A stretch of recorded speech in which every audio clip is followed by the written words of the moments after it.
It's Wednesday. That means it's Joe Steckler Day and time for Helping Seniors of Brevard. Good afternoon, Joe. Afternoon, John. And I'd like to remind everybody that we're talking to you from WEJF 90.3 FM and on the FM dial. And one way to help us build and expand our radio network is for you to tell your friends about the show, about what you think you hear good on the show, what you might not like. You can call us and tell us if you want to improve or if we want to do something different. We can certainly do that. But I want to remind you that this is a call-in station. If you want to ask me or my panelists a question, all you have to do is call 722-9998. 722-9998. And nobody will take her head off. You don't have to give her name if you don't want to. You can give your first name if you want to. It's nice to know who we're talking to partially. But helping seniors is designed to help provide information and educate people in Brevard County about the many wonderful resources that are available in Brevard County. We have a lot of things that are going on, a lot of organizations that can help people. But if you don't know about it, we fail a lot in our service. And my panelist this morning is Jennifer Helin, and Jennifer is the owner of Seniors Helping Seniors. I'll let Jennifer tell you about her organization and what they do. But as we progress through the show today, I want all of you to think about what we're talking about and how you can maybe involve yourself in the care of your own family member. Remember, there are many things you can do. And the most important thing I think I would like for you to take away from the show is that while we don't know everything, we probably most of the time have a better idea about resources that are available to you if you call us and ask us or tell us about your own care situation.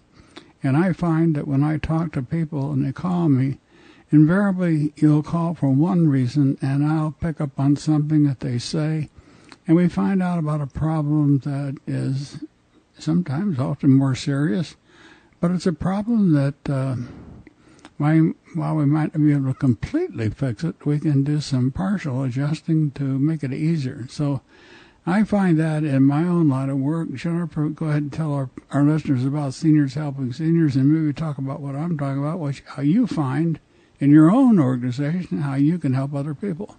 Well, thank you, Joe. Good afternoon. Seniors Helping Seniors is just what it says. We actually hire seniors to go out and help other seniors so they can stay at home, or sometimes we're in facilities. We are kind of the first rung into home care. So we kind of specialize in people just needing help. So we do a lot of counseling and coaching about the resources that are available. And that's why helping seniors of Brevard County is so important to me, because we see the need every day. So what we do, though, in our services, we come out, we do transportation to doctor's appointments, grocery store, errands, just out to lunch, like housekeeping, meal preparation, medication reminders, keeping people organized as far as getting rid of junk mail, making sure their doctor's appointments are on the calendar and that they're following up with their primary care physician or a specialist. So we do a lot of services that really are helpful for people, especially first needing a little bit of care so that they can stay healthy and happy at home. How about you got a married couple, they're living together, and the wife does all the cooking, she does all the laundry, she does all the ironing, she does, for some women, some still do iron some things today. Most of the things are just thrown in there, they're drip dry or hang out and dry. Or we have a lady that's what we do for her. She's in a facility, and we go in for 2 hours once a week, and we dust and we iron. Iron? That's it. I've talked to you about that.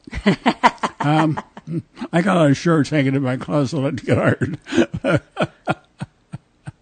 No, what I was going to say, Jennifer, was that married couples living together for so long, Generally, it's the wife that does the laundry, does the cooking, operates the stove, operates the washing machine, does all the little things that most men never think about. So what happens when the wife gets sick and the guy goes in there to throw the stuff in the laundry, and you see all those buttons on those washing machines, and there's high water, low water, double rinse, double dry, double this, double that, triple sometimes. What the heck do a lot of men do? And I guess what I'm getting at the point is that this is another service that a lot of us just don't think about when it comes to driving down the cost of care. You know, so many men might just go out and say, "Okay, I gotta take all that stuff to the laundry because I can't do it," or "I gotta do this, I gotta do that."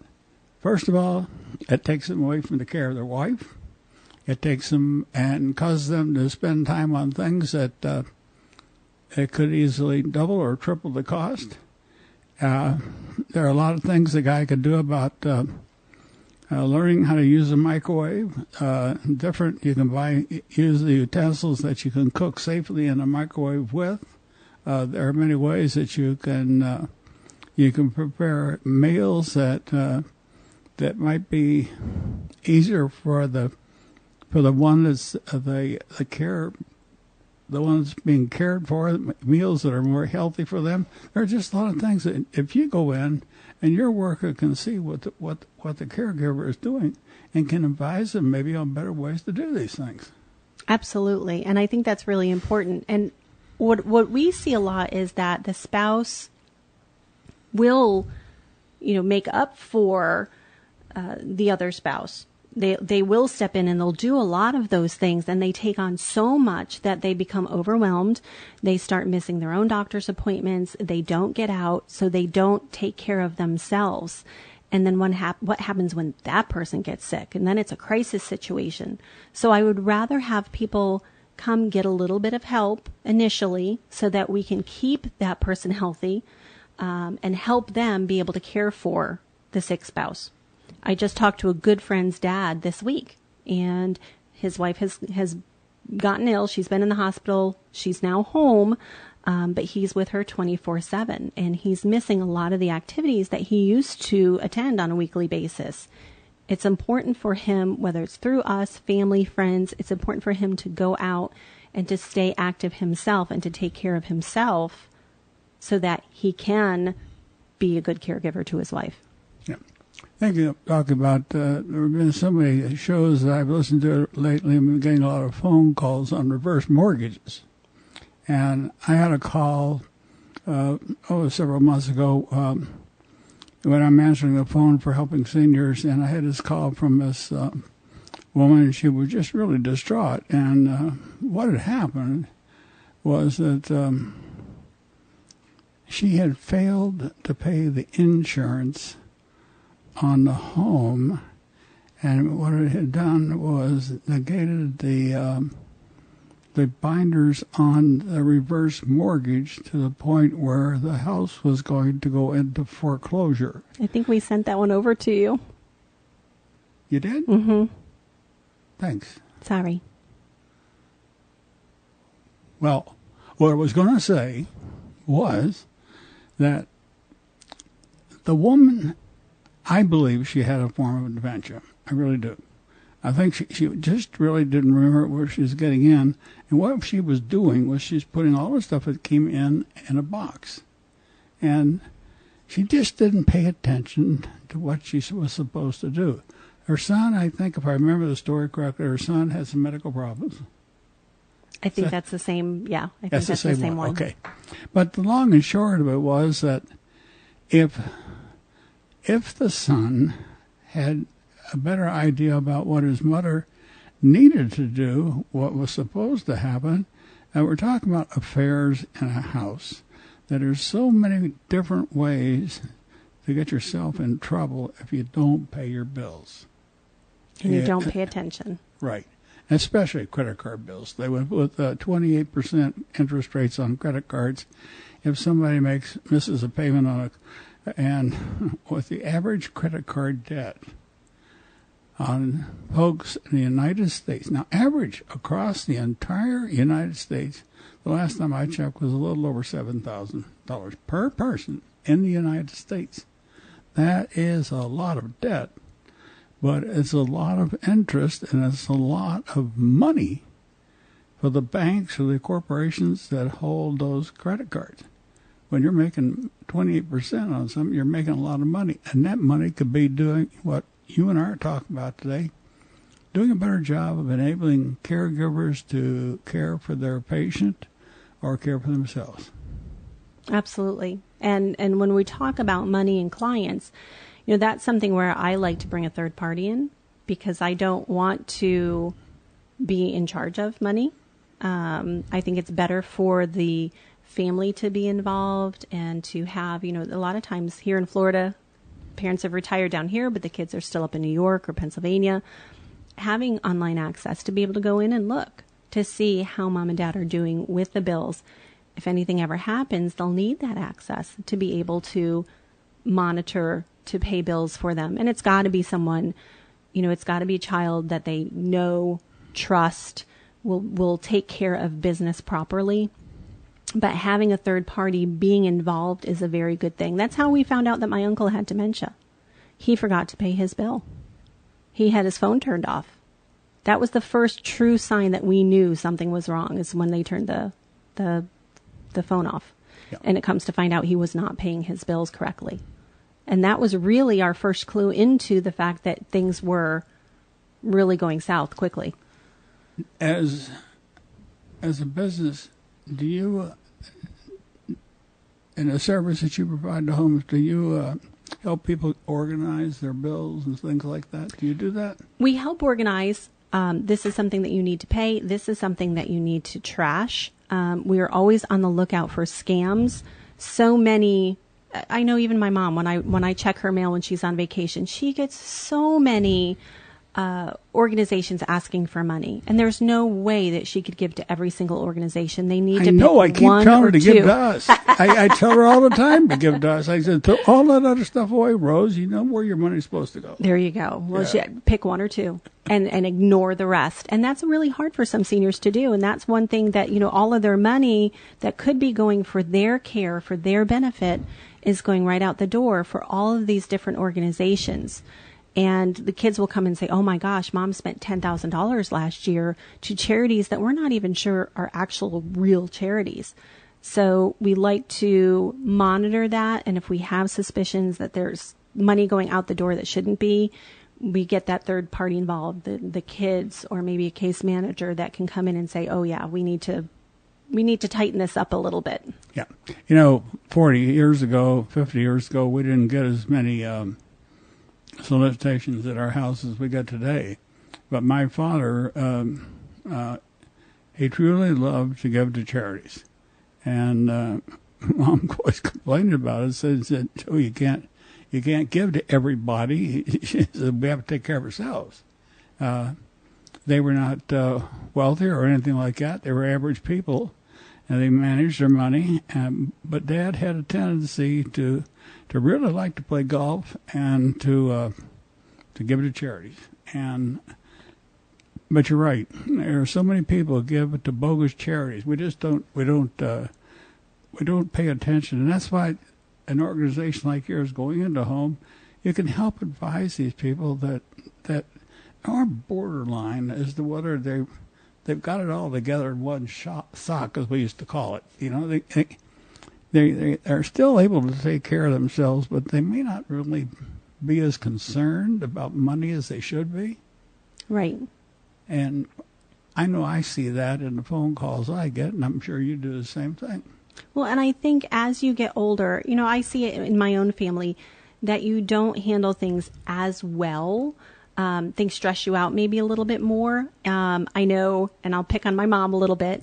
She just moved, and so she had to deal with a telephone company and a TV company. And the TV company promised she wasn't going to be charged, but she was. She was on the phone for 2 hours.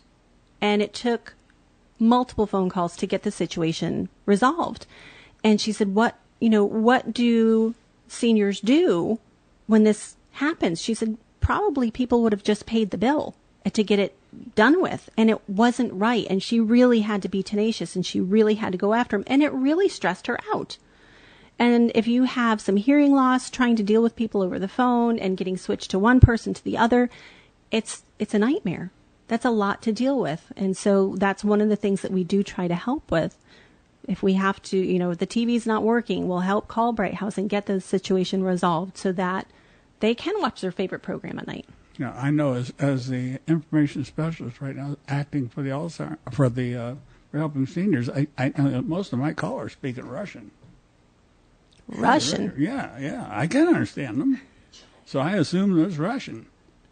I'm only joking. It's supposed to be Greek. It's all Greek to me. Greek? I shouldn't. Yeah. What it really is that I have a hard time understanding. I have a hearing problem. But so many people do not appreciate the fact that the person you're talking to on a telephone might have a hearing problem. So we should be very careful, especially if we are of a foreign extraction or descent, what do you want to call it. But you get a Spanish-speaking person that learns English as a second language. They may tend to talk a little bit faster, enunciate their words a little bit different. And a person with a hearing loss has a very difficult time understanding what that person is saying. Because I know a lot when I put the phone on, I'll put it on speaker at the house, and I'll ask Terry, what did they really say? Because I can't understand some of the things they said. And that's hard to do. And I really don't like to keep asking people what it is that they're saying. But let's go back to something else that you hit on, talking about really understanding what the situation might be when somebody calls. And the reason I want to talk about this is because I have a very, very good friend that I've known for about 60 years. And his wife called me and talked to me about the man I saw him about a year ago, and they were talking about going to look at different assisted living places, and I recommended some places, and the wife called me, and when I looked at the husband when I saw him, he didn't respond the same way to me that he really did. And I didn't think too much about it because the guy's pretty quiet anyway. But over time now, I got a phone call not too long ago where the wife was really, really upset because she didn't feel that he was getting the proper care or whatever his problem was being correctly diagnosed. He didn't want to seem to stand up. He didn't want to walk. He didn't really eat. And so I offered some suggestions to her, some recommendations on what you might do, realizing that, I hadn't seen him. And based on what she was telling me, I went too much, I think now, on what she was telling me. And I was trying to understand what she was telling me and related to the person. And something else happened here very recently where he went into a different type of care. And a discharge nurse from the hospital got involved, and they made some different diagnoses, and hospice was called in. Now, the question is, I'm going to have to go over and I want to see them, and I want to talk to them myself. But I don't know as whether a doctor was really making the diagnoses, and what was the recommendation of the man's real case, the cause of his problem. Was it because he was suffering from dementia, or was it suffering because he has an illness of some type that hasn't been diagnosed, or was it something that somebody missed? And these are so important for all of us to recognize when we're dealing with a patient, a client, or a member of our family. We want people to be well. We want to fix them, but there comes a time, and I've done so many shows on hospice, with Hospice of St. Francis, with Wistoff Hospice, with Health First Hospice, and Vitas Hospice. More with Vitas Hospice. I've done it with all of them. I know they're all very caring. All of them do an excellent job. And I honestly don't think I could recommend one over the other. All have their good attributes. But, there comes a time in our life when sometimes we have to realize that we can't fix everything. No, but, a point to what you were saying about your friend, I think it's important that we advocate for ourselves and our family members. And I think it's very important to see a geriatric doctor. Yes. My primary is fantastic. I love her. My whole family goes to her. But as we age, things change. And so I think it's really, really important to make sure that you're seeing a specialist who knows how the body changes, how the metabolism changes as you get older, and what to be looking for. Because there are so many things that are really specific to the aging process.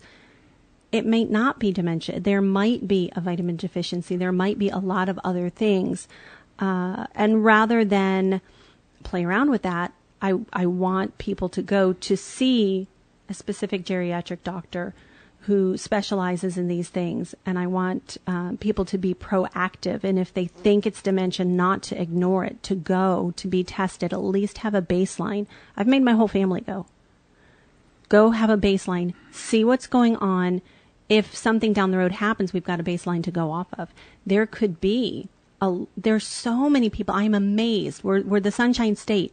There's so many people with low vitamin D. My son is low vitamin D. He's 14. He's always outside. But that's just his body. And we know that. He knew to draw the right ticket out of the barrel that day. He won the winning ticket for Joe one day. Yes, he did. And I got a free meal out of it. Of course, I didn't threaten him too hard. No, Joe threatened him to pick the right ticket. And when he picked it, he picked Joe's and was really surprised and thought maybe he had done something wrong. Well, Jennifer, we can be real serious on what we're talking about, but at the same time, we have to realize the importance of trying to keep some situations as light as we possibly can. And children play an important part in all of us as we age. So many of us living in Florida don't have our immediate families close by, and so we sort of attach ourselves to other children. And I've done that myself. I know I've seen my wife do it. We have. I keep finding 3-year-olds I want to adopt, and we watch them go from 3 to 30, and I'm not going to see too many go from 3 to 30 anymore. That's not going to happen. But seniors helping seniors is different from other organizations. And what do you think about what you've done with your business and how you've do you take, when you have a training class, I guess is what I'd rather ask. When you have a training class, when you bring new people in, you have training classes, and do you talk to your people in our training classes about the things that you and I are talking about today?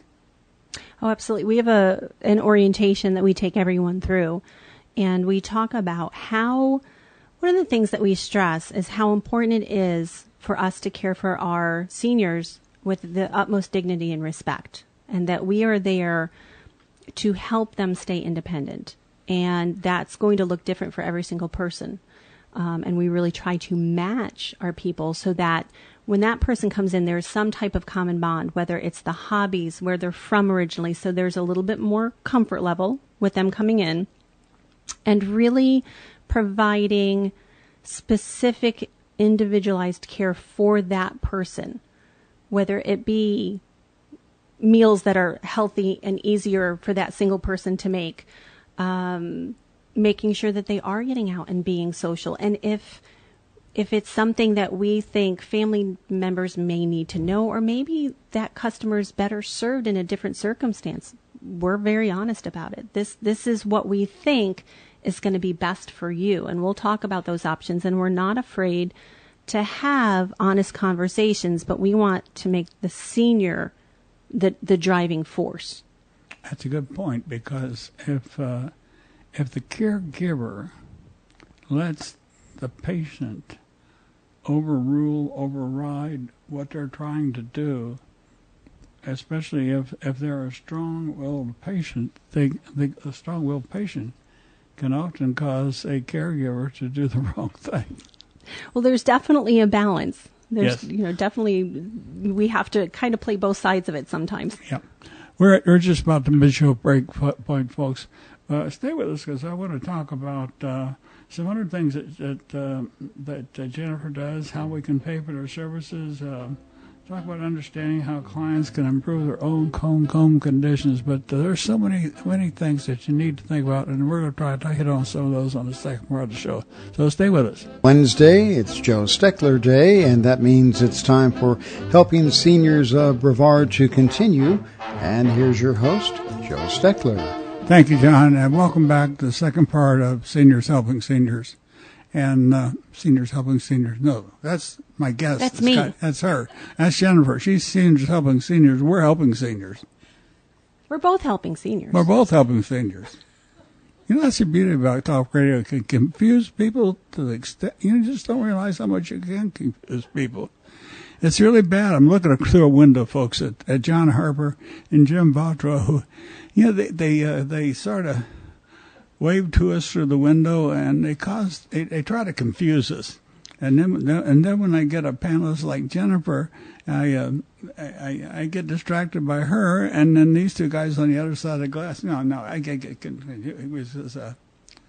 I'm not going to say why I get distracted by you. It's my beauty. Oh, it's your beauty. Yes, it really that's what it is. Folks, you can joke and you can laugh. And as you get older and as you ache more, you need to do more of that. If we forget that there are some bright things to look forward to, whether it be something that we enjoy ourselves, even just a dish of rum raisin ice cream, and I happen to love rum raisin ice cream, and I can't hardly find any place I can buy the darn stuff. No, But I haven't really seen it in like a while. Yeah, pardon? I haven't seen that in a while. You haven't? Oh, I went to one place there was an opening of one of the assisted living facilities. In fact, I had 2 dishes of it there. It was that good. Ice cream, folks, is my weakness, and I imagine a lot of you sitting out there listening to this radio show also love ice cream.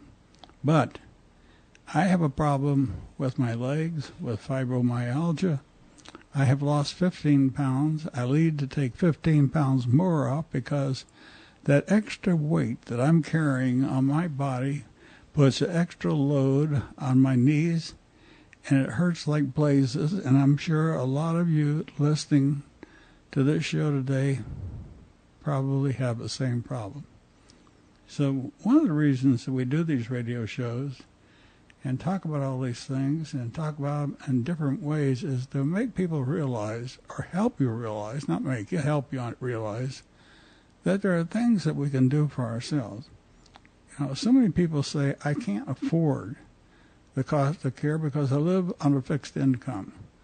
I can't do this, I can't do that. But Jennifer, you and I have talked over the years that we've known each other that a person might be better served with one level of care than they would be served with another level of care. And here I'm saying there are a number of people that think that the caregiver gets tired, and instead of developing innovative ways that they can care for a person in the home, they want to send them to an assisted living facility and heaven forbid to a nursing home before they need to go there. And a lot of what I've found over the years is that the families that work together to try to take care of a person that needs help, and if they don't shove that caregiving burden off onto one person, if there are 3 or 4 in the area, if they try to share that a little bit, try to come in and relieve each other and help each other, use a service like yours, pool their financial resources so they can get organizations to come in. you're for a 2-hour. Let's talk about this a minute. For a 2-hour block of service, what do you charge now? It's $19 an hour. And so it'd be $38 for 2 hours. Right. And we based on the needs of our own family, we will do as needed services so that, especially first, a senior might not need continuous services. We'll come in once a week, once a month, whenever they need us, so that it's kind of an introduction into having someone in the home, building a relationship, knowing who to call in case there was an emergency. And then if they do need more care, they know where to call, they know what to do, and they've got a relationship built so that it's a little bit more comfortable if they do need once a week, twice a week, 3 times a week. And if we are providing those services, most of the time we can keep them at home and healthy much longer so that they don't need to go higher in that level of care. And when you're talking about levels of care, there are different levels. And of course, as you increase the level of care that's needed, more hands-on, more medical, of course, the price increases as well. Right. Well, let's say I was doing some mental calculation, mathematical calculations while you were talking there, and for roughly $1,100-$1,200 a month, you could send somebody in for 2 hours a day, every day of the week, 30 days a month, and you might spend $1,200 and keep that person in the home. The home could be paid for, and instead of a person going to an assisted living facility for anywhere from $3,000 to $5,000 to $6,000 a month, they could stay in their own home. And I have found so many people that just prefer to stay in their own homes if we possibly can. Now you have to consider how safe is it for the person to be in their home. Exactly. Are they able to care for themselves safely in their home? These are why you need to get healthcare operations involved in determining the type of care a person needs. Right. And we also look at how social the person is, and are they getting out? Are they keeping social? We have one client who's 100. She's going to be 101 this year. But she goes out every Saturday night with the girls. She plays bridge every week. She has neighbors visiting. She gets a lot of socialization. She wants to be at home, and she's successful there. So she's great. There are other folks who are isolated, completely isolated in the home. They don't go out. They don't ever get to be with people. They're sitting with the TV on all day long. That's not good for them. They need to get out. They need to be social. They need interaction.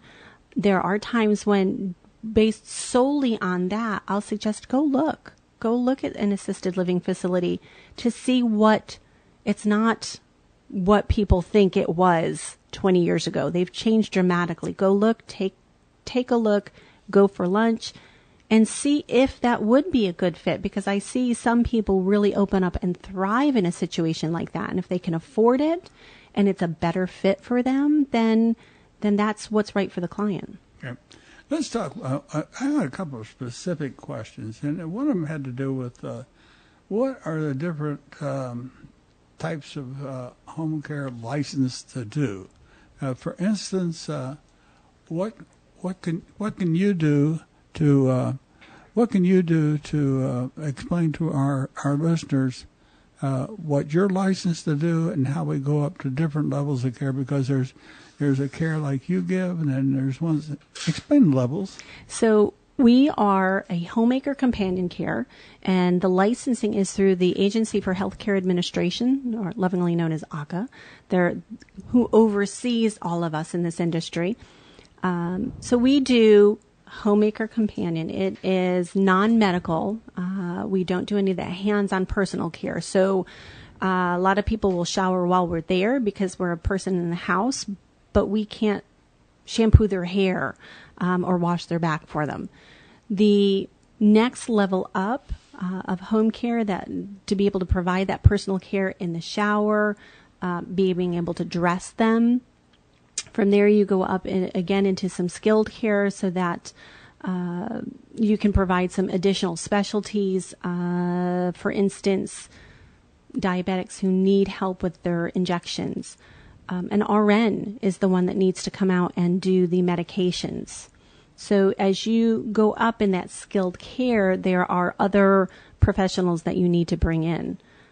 And there's a lot of information. I can go in and kind of overwhelm people, unfortunately, but there are definitely different levels of care. And of course, as you go up, someone to do your medication management for you is a very skilled thing, and it does cost money. But inappropriate taking of medications, and I mean by that, I mean taking too much at one time or not taking enough, spreading them out too much, or not taking the dosages that you're supposed to take, can cause so many other problems that you don't need to have happen. Exactly, and that's why I'm a huge fan of a lot of the mom and pop pharmacies, and I'll give a shout out to Aqua Viva. They will package the medications for you and then bring them out to the house so that the medications, my 100-year-old has her medications packaged that way, that mornings first, afternoon, evening, morning, afternoon, evening, so that they're in little packages. She knows exactly what she's supposed to take, when she's supposed to take them. We can very easily look to see, yes, she has taken her meds, or no, she hasn't, and give her a verbal reminder. They will, if you've got a change in medications, they'll come back out, pick up all of those meds, repackage them, bring them back out. It is typically a small cost or no cost if they're the ones that are filling your prescriptions. A lot of the mom and pop pharmacies provide that service locally, and it's a great way to make sure that people are taking the correct medications at the correct time. It's a time saver. It's great for people with maybe early stages of dementia. It's easier on the family if you've got arthritis and can't open the pill bottles or try to get those tiny little pills into the little holes of the Monday, Tuesday. It's a great service. Hey. Another thing you mentioned, as you mentioned your progression up the ladder of chain of care, one of the things that we needed to emphasize a little bit more was the fact that people need to understand that there are many situations where a doctor can prescribe skilled care to come into your home. And once the doctor prescribes the skilled care for certain reasons, then if you're 65 or older, then all that service is provided for you under Medicare. Yes. So Medicare, typically there is an event of some sort. Doesn't have to be, and I'm not a Medicare expert, but typically after a hospitalization or maybe a fall, something like that, the doctor will say this person needs the home care, and then Medicare will pick that up for a certain period of time, 6 weeks, 12 weeks, depending on the situation. They will send out a nurse once, twice a week, maybe a CNA to help with the showers 2 or 3 times a week, physical therapy, occupational therapy. It's a huge help. It's something that people do need to take advantage of. I was thinking of the diabetic and the person needing insulin injections and the pumps and all that. Skilled nursing care can be extended to a lot of people that you're not aware of. This is a situation that you need to discuss individually with your doctor. I guess what I was really trying to say was that if you even have a question in your mind about what you're being accorded in the way of care, if you think that there might be something that could be done better, you need to mention it to your doctor. And sometimes you might need to ask somebody more than your doctor, because a lot of doctors are not familiar with they don't know all the ins and outs. We get a lot of calls. The doctors, they take one part of your care, but there's so many other things that people need as they get older that they're not in the doctor's realm to point out or to do. Right, and that's why helping seniors is so important, because you are a collector of information. And I know, being part of the senior industry, I still learn resources on a regular basis. Oh, I didn't know about this one, or this is a new one, or I didn't know they did that. So collecting all of those resources and having them available for when people call, and being able to look at the situation that they're in and then recommend all of the different resources is why helping seniors is so important. Well, when I get a phone call, I try to, not always, but I always try to, but I don't always get it. I try to find out how people find out about helping seniors. And recently I've been getting more people that are learning about us through the Space Coast television network.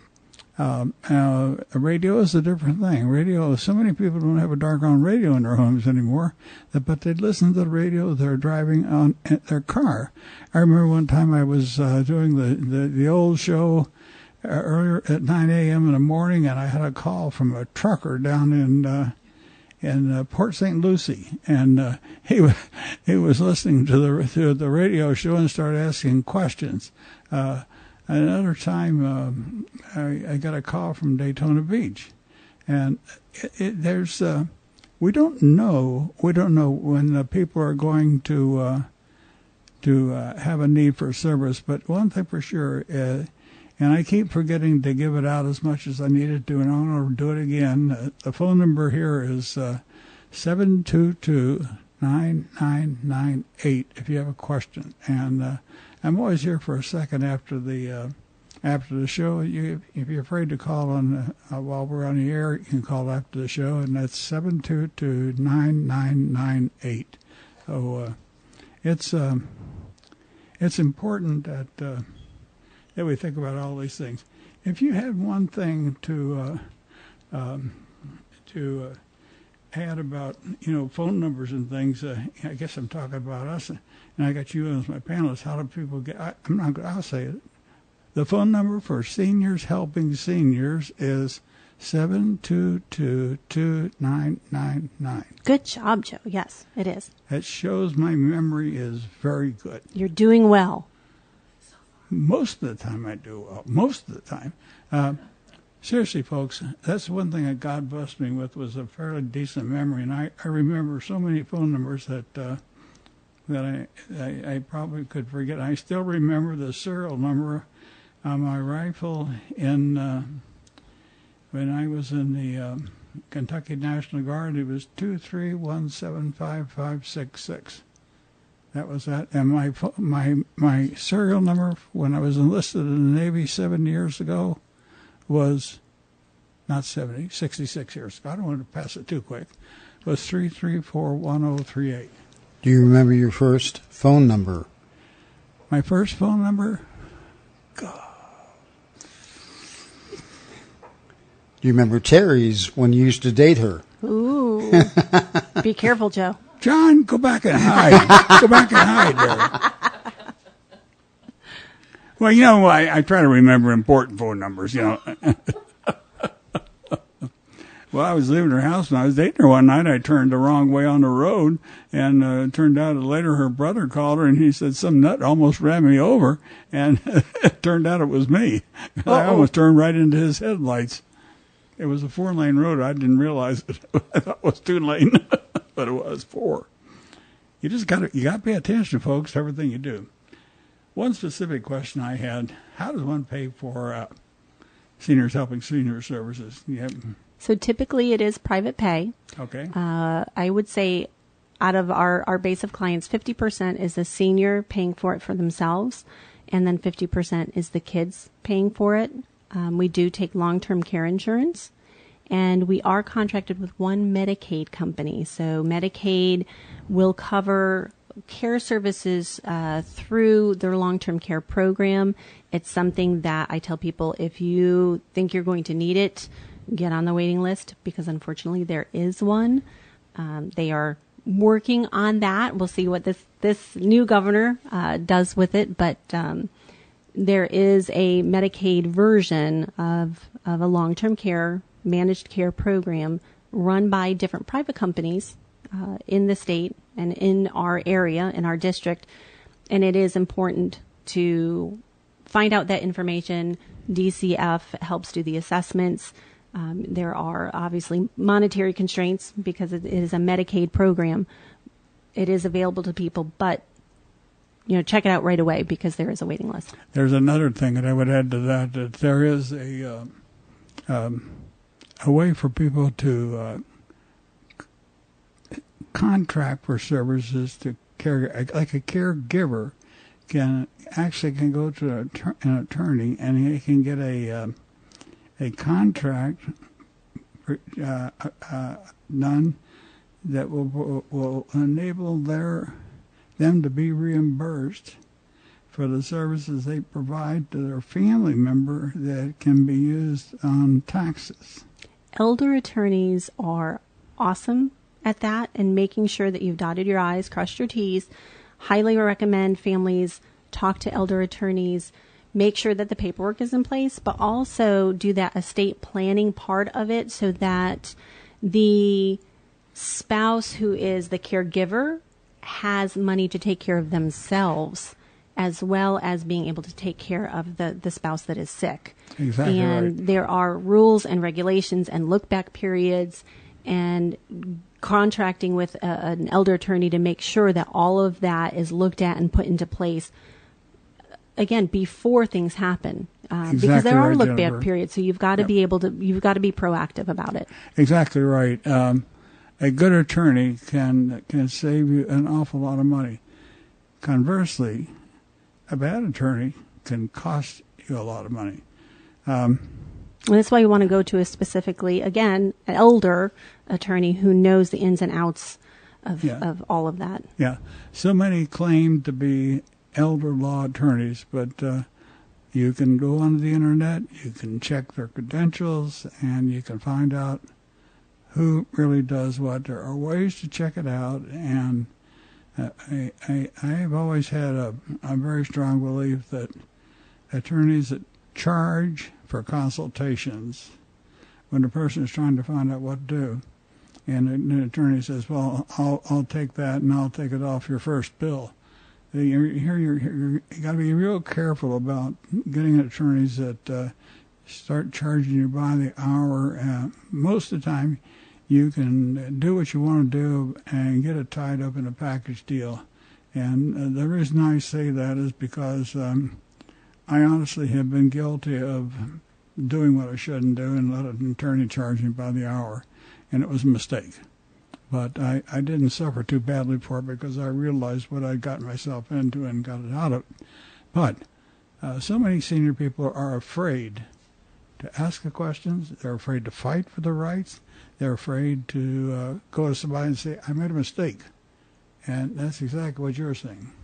Advocate for yourself. Don't be afraid to ask questions and make sure that you are taking care of yourself. Exactly right, Jennifer. And I my column that I was just sent over to Hometown News for publication for next Friday, folks, deals with the development of an elder endowment for Brevard County. And one of the reasons I did it was because I had said something in one of my columns, and a gentleman sent me a check in the mail and said, Joey, he says, I applaud your willingness to try this, because he says, I know how badly it's needed. He said, I doubt you if we can find 150,000 people that will do this, but here's $50 to start it. And so what I'm saying is, folks, if we don't advocate for ourselves, as like Jennifer says, if we don't try to fight for what's right, and if we don't try to do this, we have a problem. Jennifer, last comment?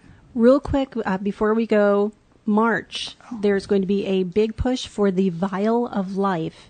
It's the Brevard Healthcare Coalition, Brevard County Triad, DCF, a lot of private organizations donating to make sure that the Vial of Life is in every house and in every refrigerator. And what that is, it's a little bottle, a little plastic bottle that goes in the fridge.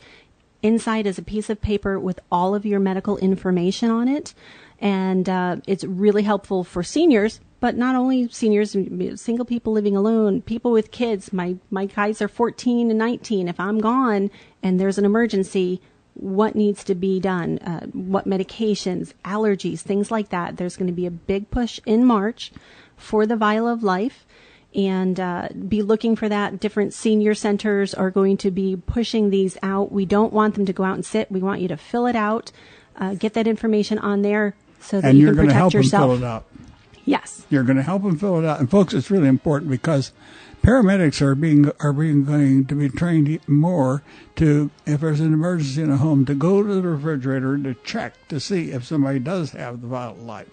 Yes. That's First important. responders know to go look there, so have it there. They know to go. So you can help yourself and you don't even know you're going to do it. You might be completely out cold, and that paramedic can go to your refrigerator and find out something about your medications that might prevent them from making a life-saving mistake. Exactly. Okay. I hope you've learned something today from today's show. I always enjoy having Jennifer on because there are so many things we can discuss, and her company does a wonderful job of helping people get care. So stay with us next week. We'll have Bill Johnson, elder attorney, and we'll have somebody on with him. I'm not sure yet who it will be, but Bill will be with us, and we'll discuss some of the new things for elder law, like Jennifer says. See you next week. Thanks, Joe.